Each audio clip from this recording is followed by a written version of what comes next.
What's up, everybody? This is Steve Sherlacci, and today we are looking at the Fractal FM9 versus the Line 6 Helix. If you had seen a few days ago, last weekish, I posted a video about why right now the FM9 cannot replace the Helix in my life, and mostly that's from a touring standpoint and just an overall being able to dial in and adjust standpoint. So I wanted to make a fair and honest video also about I also wanted to make a fair and honest video about all of the things that the FM9 does better than the Helix. So all of those that want to accuse of fanboyism, this is I'm as straight as it gets with this stuff. I like to be honest, and I like to compare these things. I mean, I bought them, I have them all, and I'm enjoying using them. Each unit has their pluses and minuses, and I think kind of as a community, we got to do a little bit better of a job of accepting that each unit has their flaws, and some might look at those as perks, some might look at those as flaws,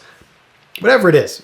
There's no such thing as a perfect modeler just yet, and I think that it's only fair that we look at all of these with an objective opinion, take them for what they are, and take them for what they aren't.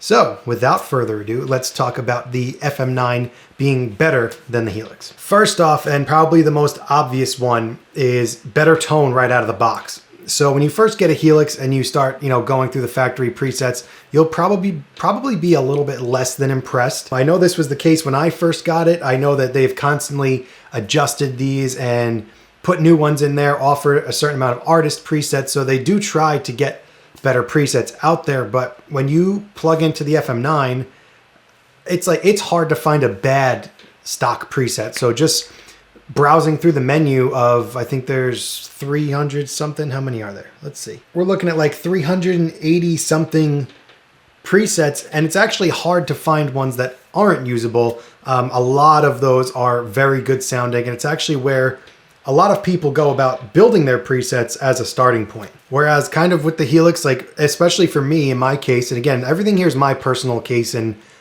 what my opinions about it.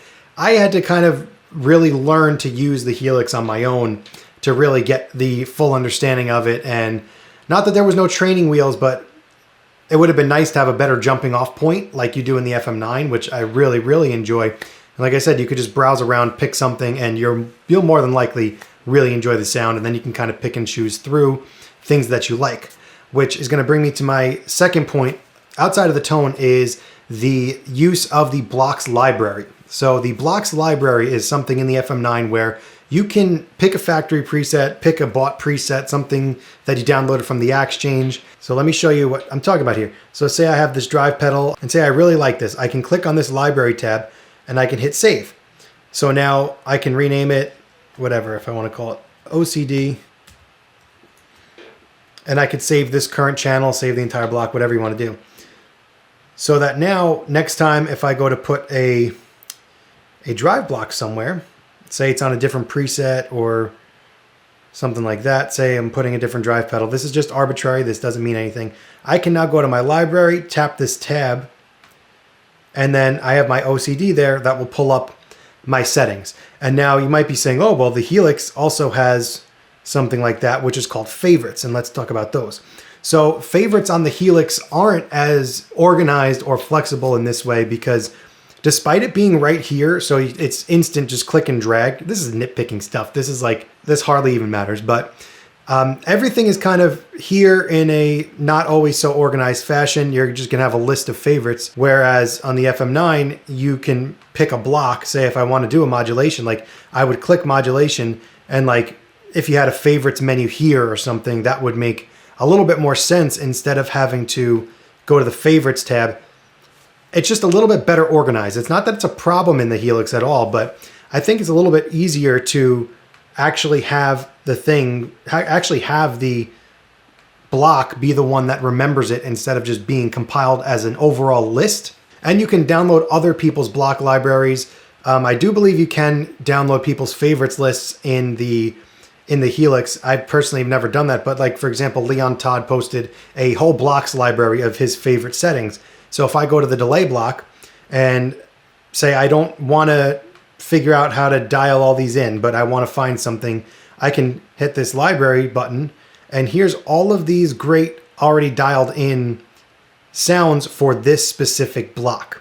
And I think that's just a little bit overall better organized than the Helix favorites list. Typically what I will do, and what I would suggest a lot of users doing, especially newer ones, is going into the factory presets, picking something you like. So you get the Cliffs of Dover. Who doesn't love Eric Johnson stuff? So you have this Cliffs of Dover preset, and say I really like this. Tube drive, the old tube driver pedal that Eric Johnson's famous for using. I really love these settings, whatever it is. Again, this is just an example. I just got to click that, save it, and I can type it as the Cliffs of Dover drive pedal. And now when I'm building my own presets, I can import and mix and match based on the block rather than just pick off a scattered list. Next thing up is a pretty quick one. It has a hold function for every button. So the Helix has also plenty of layouts. And by layout, I mean what you look at on the physical floorboard. So what your foot switches are able to do and what they say.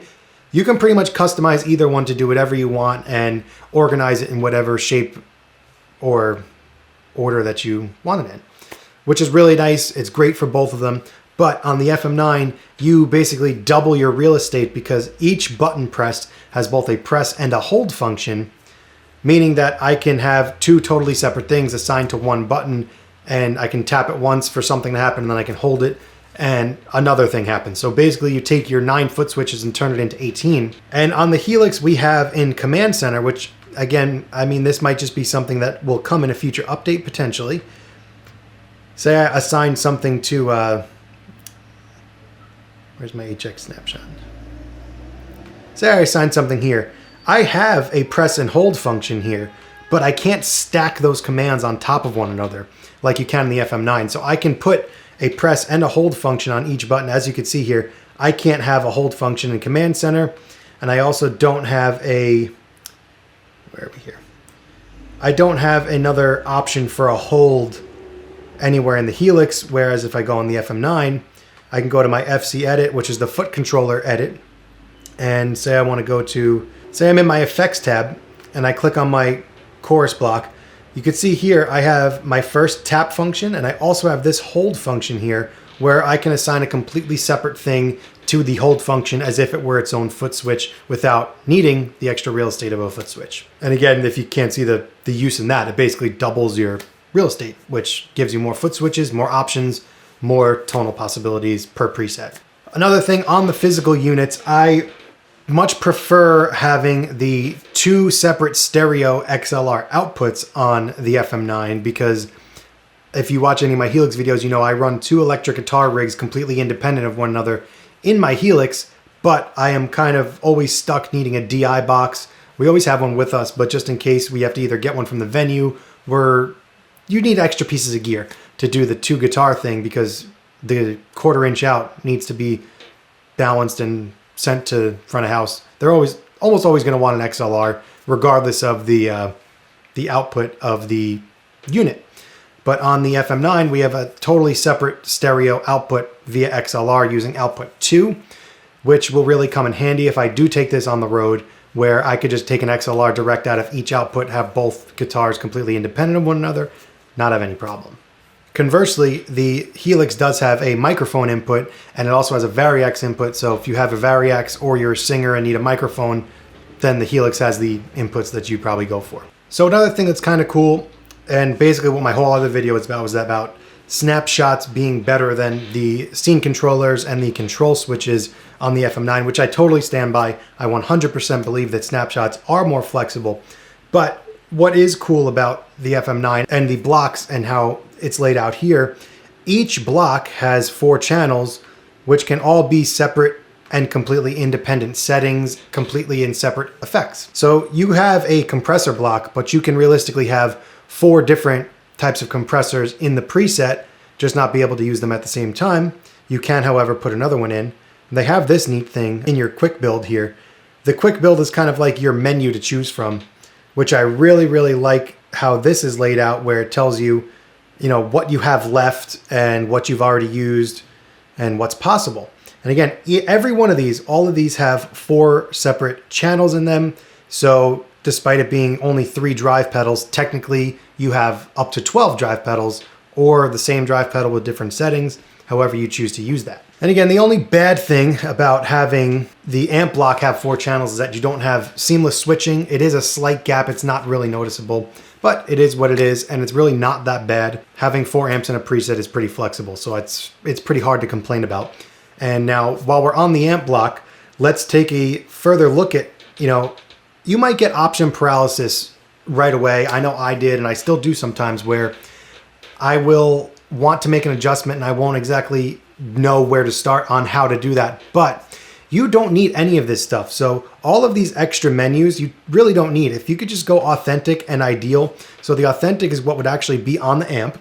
So if you actually had the physical amplifier in front of you, these are the knobs that you'd have. And all of the knobs are super, super touch sensitive. So you can really dial in exactly where you want to go, and you don't have to do the sliders. Some people prefer the knobs to the sliders of the Helix, where if I'm on amp here, you'll see that my settings are all slider based instead of, like an actual amp would be, where if you say 12 o'clock, it's 12 o'clock. It's not halfway on the slider. But you also have this ideal tab, which gives you a perfect world version of it. So if you've got a vintage Fender amp or something at home and you've always been like, oh, I really wish it had an input boost or a fat switch or a cut switch, all of that lies on this ideal page. You could change your bright cap, and basically you could make a whole living off of making presets from just this ideal page. You don't even need to go beyond this. And even this is a lot, but it's really, really flexible and will help you dial in your sound exactly the way you want it. And conversely, on the Helix, as far as advanced parameters go,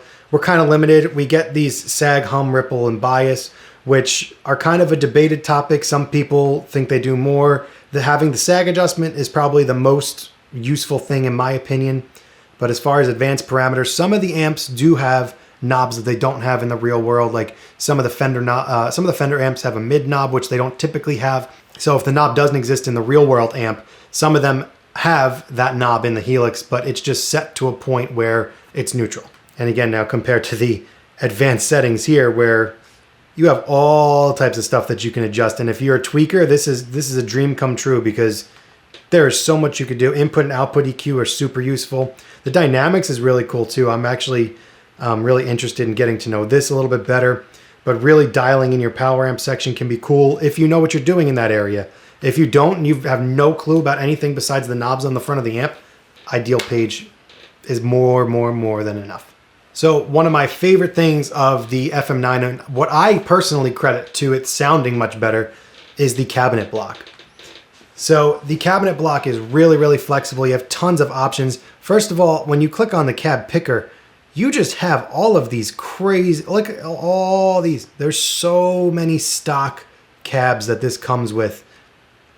I've added a couple of my own, and even adding your own cabs, you still get the same flexible menus, and I'll show you what I mean. For all these cabs, you have an option for 1 or 2 of these impulse responses, and you can go up to an ultra res, which I personally haven't heard the difference of. I feel like I'm not 100% sure, but I believe you need specific ultra res IRs that this will handle, instead of just reverting it to what it can handle.